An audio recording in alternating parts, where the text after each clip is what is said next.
This top 10 is brought to you by Blue Apron, the service that delivers fresh ingredients and easy-to-follow recipes right to your door. If you're like me and spend way too much money eating out, Blue Apron gives you the option for top-notch meals you can cook right from home for less than $10 per meal per person. I mean, that's how much money I spend whenever I feed my burrito addiction. But you'll love how easy it is to create incredible home-cooked meals with Blue Apron, like the baby broccoli and fontina paninis. Try out Blue Apron today and get your first 3 meals free with free shipping by heading to blueapron.com/top10. That's blueapron.com/top10. Hey, you know what's awesome? Robots. You know what's even better? Piloted robots. They're called Mecha. The one that I'm in is apparently controlled by a crappy ColecoVision controller, so this one's not going to be on the list, but the ones that you are going to see will blow your mind. And stick around after the video, because there's going to be a secret number 11. Hey, I'm Nervous Nick for Screw Attack's Top 10 Piloted Mecha. Number 10. Have you ever thought about if you combined a billionaire with a noir detective and giant robots? No, it's not Batman. You're thinking of Big O and its pilot, Roger Smith. A negotiator by day, Smith becomes a Mega Deus pilot at night. The Mega Deus are considered semi-sentient and may be the catalyst behind an Earth-ending cataclysm where everyone lost their memory, but come on, it's so cool! Massive constructs with a tendency to fight using propulsion-based punches and hulking arm shields. And when Big O's not literally beating down the competition, he's blasting it with lasers, missiles, and hot plasma. What the Mega Deus lacks in agility, it more than makes up for in sheer power. Let's watch Big O, combined with Smith's faithful android maid, fire a unibeam out of his chest that can blow up entire cities and scorch the Earth. It's so good. So remember, when your city needs a negotiator and some healthy destruction, call Roger Smith and Big O. Number 9. Robotech, Macross, whatever you call it, this was one of the first mecha shows in North America. In Macross Plus, the UN was looking to replace older variable fighters with the General Galaxy's YF-21. This advanced frame and its pilot Gold Bowman changed the way mecha were piloted forever. The Brain Direct interface system allows pilots to become one with their frame. And like all Macross frames, the YF-21 can transform between fighter plane and full-on mech while including series staple plane with feet design for those times you just can't make up your mind. It's kind of an odd choice, but hey, anime! What really makes the YF-21 special though are all the more extravagant features. Like the active stealth system, fold booster for interstellar travel, and breaking through the atmosphere unassisted. It's like No Man's Sky, if you remember that, but good. And remember, as the pilot, you can do all this just by thinking about it. Purists might say that merging man and machine is cheating, but I doubt many would complain when it comes time to fight off that next alien invasion. Just saying, I just hope the next invaders are not immune to pop music. Number 8. In the distant future of 2013, giant alien monsters emerge from the Pacific, destroying cities and killing millions. Naturally, mankind will do the only logical thing: build giant robots called Jaegers to fight them head on, yeah! One of the earliest and best Jaegers will be called Gypsy Danger. Like all Jaegers, GD is so huge it requires 2 pilots to literally put both of their minds together and make the mech fight. Mako Mori and Raleigh Beckett steer the nuclear-powered 260-foot behemoth decked out with a plasma caster in its right arm, jet boosters in its elbows, and a sword in both arms.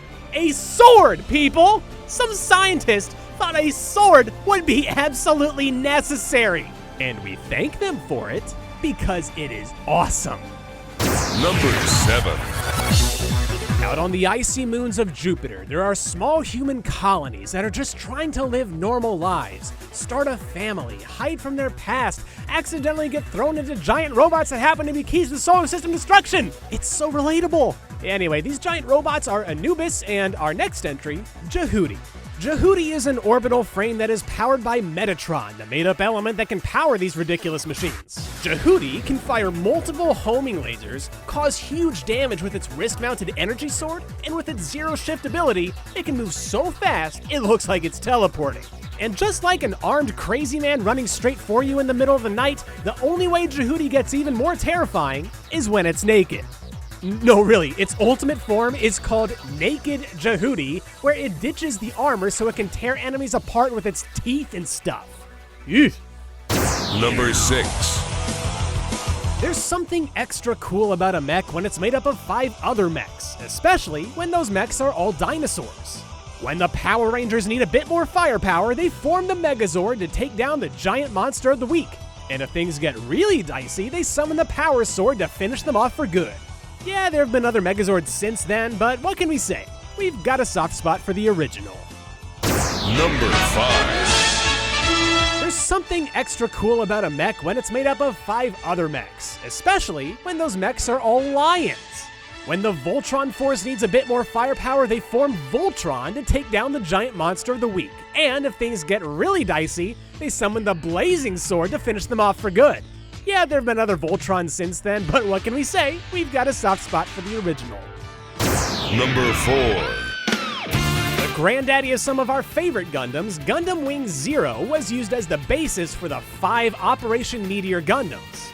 Ultimately, it was never meant to be designed because of how dangerous the Zero system was. And if you don't know what the Zero system is, it basically lets the pilots see the future so that they win pretty much every single battle. It's a neat trick for a competent pilot like Hiro Yui or Troa Barton, but throwing somebody like Trant Clark behind the wheel will only get you killed. Other variations from the standard wing include a much more powerful twin buster rifle, now capable of destroying entire space colonies. The Neo Bird Mode transformation can now be used for interstellar flight, and Wing Zero is packed with an arsenal of Gatling guns, beam sabers, and angel wings. Yes, the custom version of Wing Zero has 4 massive feathered wings that double as shields in combat.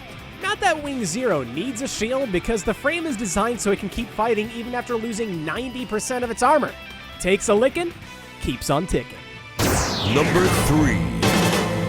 Knights of the Round, Camelot, Britannia. On any other list, you might think we'd be diving deep into Arthurian lore, but this entry is for the Lancelot Albion of Code Geass. A 9th generation Nightmare frame, Nightmare with a K, this massive mecha is considered the strongest of the Holy Britannian Empire. Like most KMFs, it can move at super high speeds across most surfaces, but unlike most frames, its energy wings allow it to do so across the sky. Complete with a variable ammunition cannon and master vibration sword, the Lancelot Albion is deadly whether you're playing the long game or really getting in another KMF's face. The only other frame to even stand up to the Lancelot Albion is Colin in her Gurren Saiten, and that fight ends in a stalemate. But hey, we're still gonna go with Lancelot Albion because it's just so darn sexy. Number 2. So I recently watched through Evangelion for the first time, and there was one phrase I kept shouting at my TV. Get in the effing robot, Shinji! And if you have even a little bit of a spine, why wouldn't you want to? EVA Unit 1 basically killed a god. I think. Yeah, I don't know, man. Those last episodes didn't really make a lot of sense. But still, this thing destroyed over half the angels it encountered, which is still pretty dang impressive when you consider the scrub who piloted this thing most of the time. Unit 1 is also one of the more eerie machines on this list. It'll just start operating without a power supply and eventually devoured a portable power supply directly from one of the angels? Yeah, when you look back across the timelines of the various EVA stories, no unit is responsible for more destruction or brutality than Unit 1. And actually, with that in mind, maybe don't get in that robot, Shinji. It's number 1. The world of Gurren Lagann is a simple one.